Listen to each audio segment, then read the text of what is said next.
Our Past, Our Future is a partnership of 11 organisations who've been working together for the past 5 years to deliver a range of projects in the New Forest.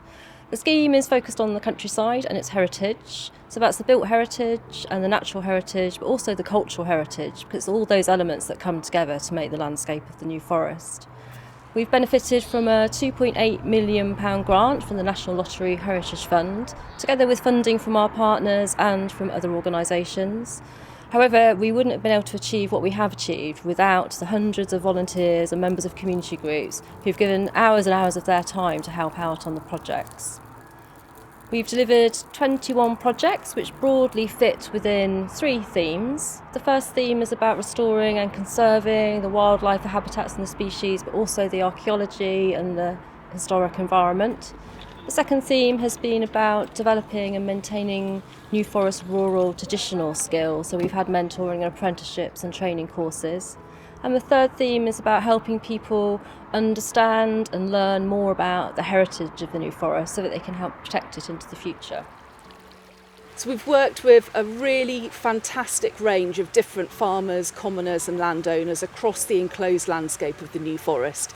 People who are really interested in nature and wildlife. They want to know better how to enhance and manage their land.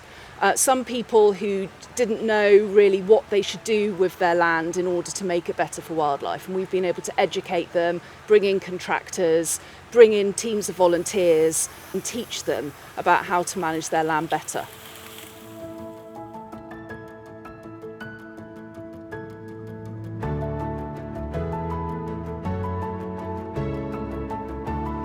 The New Forest has an incredibly rich heritage. We've been working to interpret this in new and exciting ways.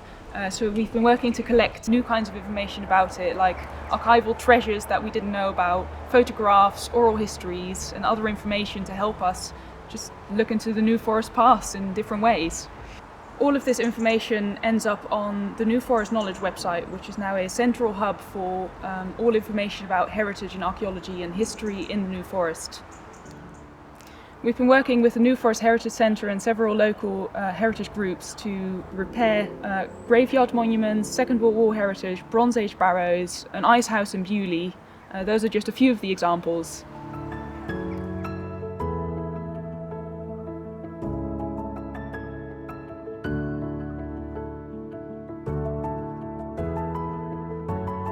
The scheme recognised the importance of upskilling and training local people.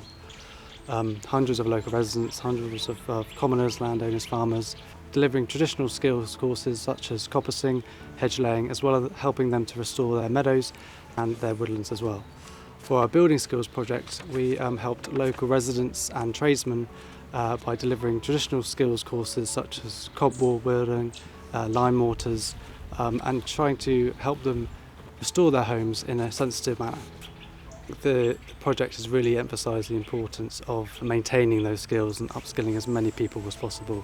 The only way that we're going to prevent those skills being lost is we continue to train people in important skills that helps them manage their land.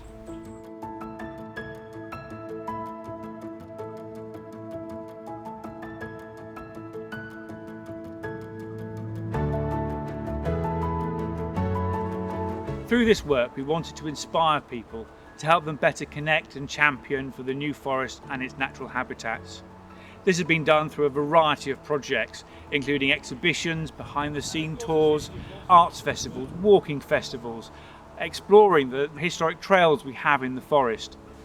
People connecting with nature and landscape is beneficial both mentally and physically, and is inspiring us to look after the world and the habitats that we've got here.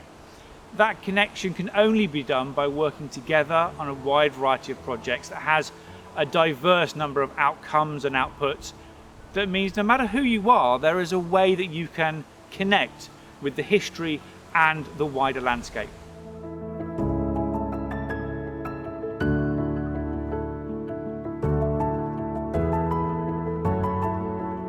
So we've had some fantastic outcomes and outputs over the 5 years of the scheme, but as a partnership we're really keen to look back and evaluate what had been really successful and why. One of the key factors for the success of the scheme has been the collaborative way of working. We've been able to encourage a culture of collaboration amongst the New Forest organisations, maybe in a way that wasn't really happening before. A really good example of this is the relationships now between the commoners and the key forest organisations. For us, the game changer has been the collaborative nature of the op-off projects. So we've all got our own perspectives, but the shared common goal has been huge for commoning in terms of getting the message out to the wider audiences. One of the real successes of the scheme has been the volunteering that's happened throughout the projects. There's been opportunities to do conservation tasks like going out and pulling Himalayan balsam or tree planting, but also doing wildlife surveys, water quality surveying. Also lots of tasks to do with heritage and the archaeology, whether that's been going out on digs and excavations or doing survey work, and also opportunities to go and help out at events and guided walks. The feedback that we've had from volunteers has been really, really positive. They've all talked about how they've really benefited from it, not only in learning about things in the New Forest, feeling they're putting something back to the forest, but also just because they've had a really good time enjoying being out in the fresh air, doing something useful. We rely totally on volunteers to achieve what we do. We're so grateful to them. There are so many benefits to this volunteering. Obviously, you've got the fresh air, you've got the exercise, you've got the company. I do feel that it's effectively a form of mindfulness that you don't necessarily know that you're doing, but you are. So one of the most important things to come out of the whole op-off programme has been the level of partnership working across all 21 projects. What we've realised is that together we are much more powerful and can deliver much better results than we can as individual organisations. We all share a common ambition to make things better in the forest, but it's become very, very clear through the op-off programme that together we can achieve so much more. We've all got limited resources, but when we all come together, we can actually deliver something special. So with everybody pulling in money and the time and effort, I can see the difference that it's made to this area. The programme represents such a huge scope of work. It has meant incredible commitment from a huge number of people.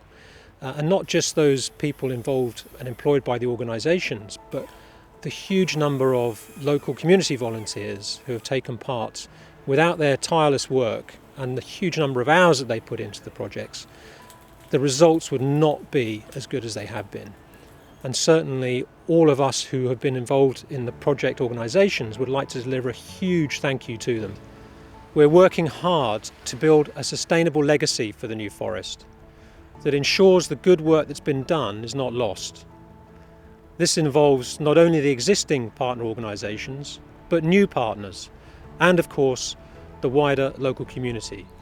And those relationships that have been established through the programme, the one-on-one personal relationships between representatives of the organisations, those will endure, and those are one of the most important parts of the legacy, I believe, of the op-off programme.